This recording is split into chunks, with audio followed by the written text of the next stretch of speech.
She'd gone with deep sadness, but a sense of resolve that this wouldn't break her. She knew how to grieve.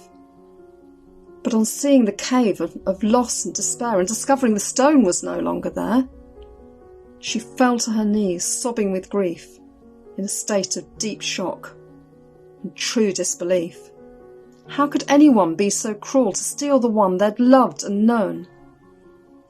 In desperation, confusion and anger, she ran off in tears to look for the others. Returning with them to the empty tomb, she couldn't bring herself to go in.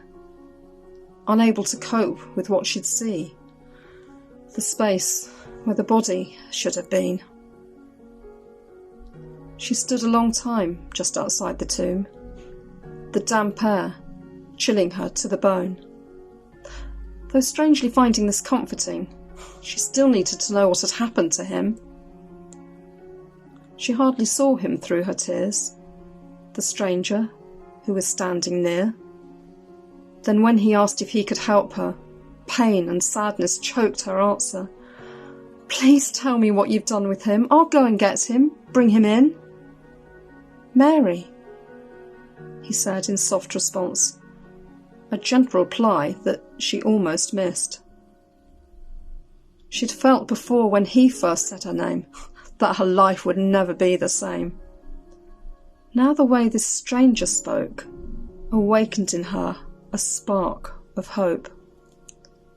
Slowly she turned to see the speaker, though terrified this too might break her. But overjoyed saw the love in his eyes, amazed by hope she thought had died. That voice she thought she'd never again hear, that moment dissolving her sadness and fear.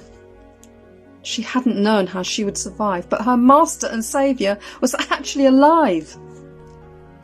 She knew then it had been totally worth it, discovering her God in real love and true worship.